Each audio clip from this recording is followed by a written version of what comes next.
Assalaamu calaykum. Jonathan Cruz waxaa soo koriday hooyo keliya waxayna ku noolaayeen gobolka Florida. Kadib hooyadii waxay shaqo ka heshay magaalada Indianapolis ee gobolka Indiana. Kadibna waxay u guureen gobolkaas. Markii ay gobolka tageen, wuxuu tagay Jonathan magaalo ku cusub iyo dad ku cusub iyo sidoo kale iskuul ku cusub. Iskuulka markii uu tagay, dhalinyaradii iskuulka waxay bilaabeen inay fowdeeyaan. Jonathanna wuxuu bilaabay inuu dagaal galo, inay isbalansadaan isaga iyo dhalinyarada iskuulka. Kadibna ay isdagaalaan, kadibna uu duubo. Wuxuu ku duubi jiray taleefankiisa. Wuxuuna jeclaa dagaaladaas mar walba Jonathan, oo mar walba dagaal ayuu geli jiray. Muddo kadib wuxuu ku biiray koox gaangis oo lagu magacaabo The Blood. Kooxdaas markii uu ku biiray si uu u muujiyo in kooxda uu daacad u yahay oo uu yahay mid ka mid ah kooxda, wuxuu taatoo xidig guduuda ku samaystay isha hoosteeda. Xidigta guduuda ahna waxay ahayd astaanta kooxda uu ku biiray ee The Blood. Markii uu kooxda ku biiray, Jonathan wuxuu dareemay inuu u baahan yahay inuu sameeyo wax cadaynaya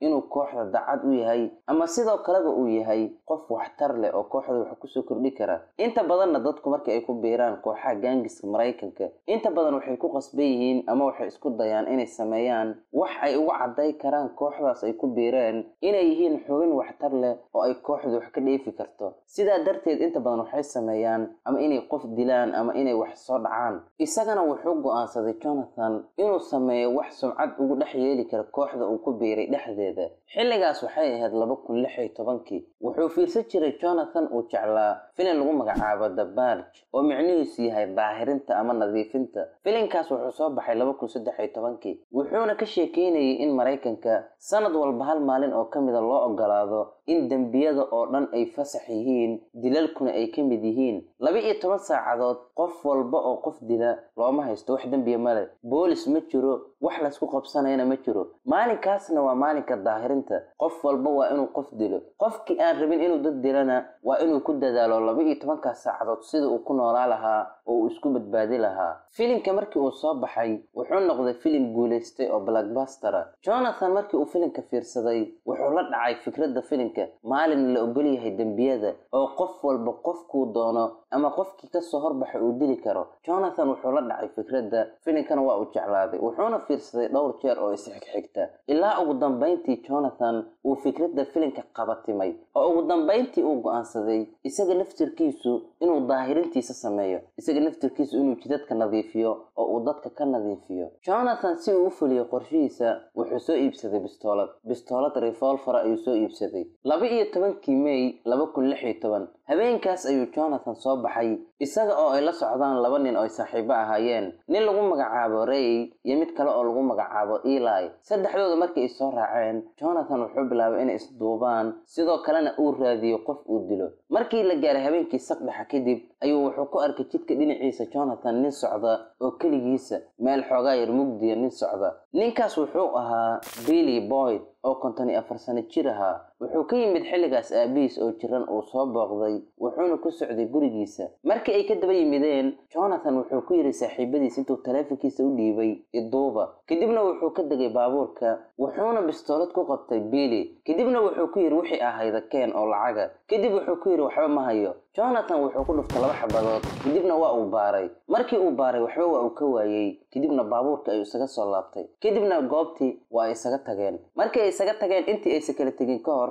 Jonathan wuxuu go'aansaday inuu qof kale dilo. Dhowr saacadood oo kale ayay waxay raadiyeen qof kale. Markii waa bariga uu soo dhawaaday, ayay waxay heleen qof kale oo isagana kaligiis socda. Waxay arkeen nin lagu magacaabo Jay Higenberg, wuxuuna ahaa 40 sano jir. Markii ay ka daba yimideen Jay, ayuu Jonathan wuxuu ku yiri saaxiibadiis iduuba haddana. Kadibna baabuurka ayuu ka degay, wuxuuna bistoolad ku qabtay Jay. Kadibna wuxuu ku yiri keen wixii ahaydo. Markaan Jay wuxuu siiyay boorsadiisa. Boorsadana waxaa ku jirtay lacag $200. Laakiin Jonathan dhowr xabadood ayuu ninka ku dhuftay markii uu boorsada ka qaatay kadib waa uu baartay wixii dheeriya uu ka qaadan kara ayuu ka qaatay. Goobtan waa isaga tageen. Waxay tageen gurigiisa, kadibna waxay dhigteen xaflad yar maadaama markii ugu horeeyay Jonathan uu dad dilay. muddo kadib boolisku waxay imaadeen goobihii ay dilalka ka dhaceen warbaahinta ayaana sii dayday dilalkii ka dhacay habeenkii la soo dhaafay magaalada maalinkii xigtay Jonathan wuxuu TV-ga ka arkay wararka dadkii uu dilay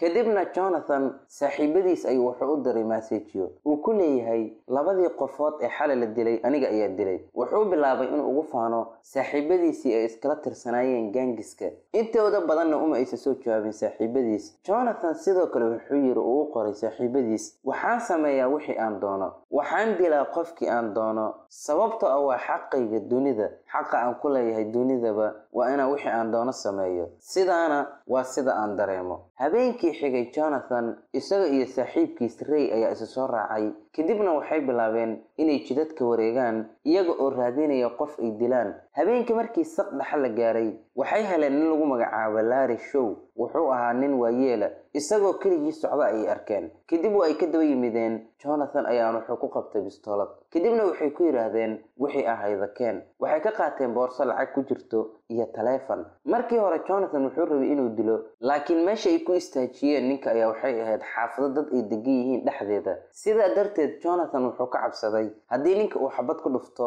in dhawaqa xabadda ay dadka ku soo baxaan kadibna ay baxar galaan kadibna wuxuu madaxa kaga dhuftay bistoolada dabadeeda meeshina waa isaga carareen intaa kadib Larry meesha ayuu ka kacay wuxuuna raadsaday qof caawida kadibna waxay la xiriireen booliska markii ay wareysteen Larry wuxuu u sheegay in laba nin oo dhalinyaro ah ay dhaceen sidoo kale wuxuu u sheegay sida ay u ekaayeen tilmaamaha wajigooda ayuu booliska la wadaagay habeenkii xigay Jonathan iyo saaxiibkiis haddana waa ay soo baxeen si qof ay dilaan ay u raadiyaan waxayna sameyn jireen Jonathan iyo saaxiibkiis habeenkii markii ay socdaan dadka qof walba oo ay arkaan ma dili jirin qofkii ay isleeyihiin haddii aad dishiin sidoo kale lacag ayaa ka heli kartiin oo lacag ayaa ka qaadan kartiin ay dili jireen habeenkii markii cabaar socdeen waxay arkeen in lagu magacaabo Jose Ruiz oo 44 jir ahaa Jose wuxuu ka soo baxay shaqadiisa kadibna wuxuu koray baabuurkiisa wuxuuna ku socday gurigiisa Jonathan markii uu arkay wuxuu sugay intuu baabuurka ka korayo markii uu baabuurka koray ayuu daaqada soo istaagay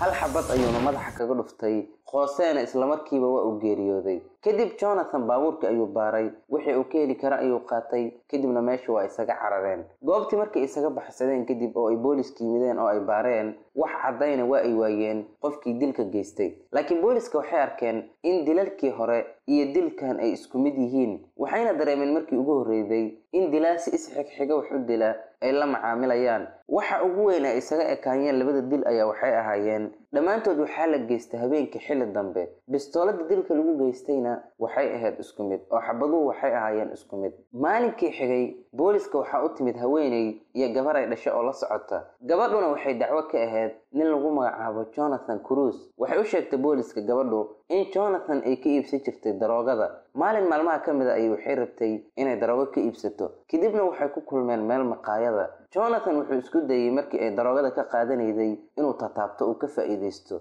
kadib gabadhii waa ay xanaaqday waana isaga soo tagtay Jonathan maqaayadii dhanna waa isaga soo baxday kadib Jonathan waa uu xanaaqay waana uu ka soo daba baxay kadibna wuxuu ku qabtay bistoolad wuxuuna bilaabay inuu gabadhii handado intii uu gabadha bistoolada ku hayay ayaa waxa arkay mid kamid ah maamulayaasha maqaayada kadibna waa uu ku qayliyay markii uu ku qayliyay Jonathan gabadhii wuxuu saaray baabuurkiisa kadibna wuxuu la aaday magaalada banaankeeda intii uu gabadha sii waday wuxuu tusay taleefankiisa muuqaaladii ku jiray markii uu dadka dilayay si uu gabadha u cabsiyo kadibna wuxuu ku yiri dadkaas oo dhan aniga ayaa dilay inaan adigana ku dilo dhib ugu mahaydo qof afaraad oo meeyda inaan ka tago dhib ugu mahaydo kadib gabadha wuxuu geeyay meel banaan baabuurka ayuu ka dajiyay meesha ayuuna uga tagay intaa markii ay gabadhii booliska u sheegtay waxay weydiiyeen Jonathan Cruz sida uu eg yahay kadibna waxay siiday tilmaamaha wajigiisa tilmaamihii ay siida markii arkeen waxay dareemeen booliska in tilmaamihii Larry Shaw ninkii ay dhalinyarada dhaceen iyo tilmaamaha ay gabadhu siiday inay isku eg yihiin kadibna waxay dareemeen in Jonathan uu yahay dilaagii habeenadii la soo dhaafay dadka ku dilay magaalada Indianapolis kadib markii la gaaray habeenkii booliska waxay tageen guriga Jonathan kadibna guriga waa ay hareereeyeen waxayna sugeen inta uu ka soo baxayo Jonathan isagu waxba ma uu dareemin habeenkaas sidii caadadiisa ahayd wuxuu isku diyaariyay inuu dil kala sameeyo kadibna wuxuu soo qaatay bistooladiisa waana uu soo baxay. markii uu soo baxay ay booliska ku soo baxeen isla markiina waa ay qabteen Jonathan. kadib waxaa la geeyay saldhigga booliska waxayna isku dayeen boolisku inay wareystaan laakiin waa uu diiday inuu hadlo. kadib waxay tageen gurigiisa waxayna ku sameeyeen baaritaan. guriga markii ay tageen waxay heleen taleefanka markii ay baareen waxay ka heleen muuqaalada markii uu dadka dilayay ay saaxiibadiis ka duubeen. caddayn dheeriyana booliska uma aysa baahan maadaama ay heleen muuqaaladii. sidoo kalena waxay heleen bistooladii. Jonathan 2017 waxaa la soo taagay maxkamadana waxay ku xukuntay 3 jeer oo xabsi daa'ina maadaama uu 3 qofood dilay. qof walba waxay ku xukuntay kiiskiisa darteed xabsi daa'in. ilaa iyo maantana Jonathan wuxuu ku jiraa xabsiga. muuqaalkeeni maantana intaas uu ku egyahay. tan iyo kulanta dambe waxaan idinkaga tegayaa amaano Allah.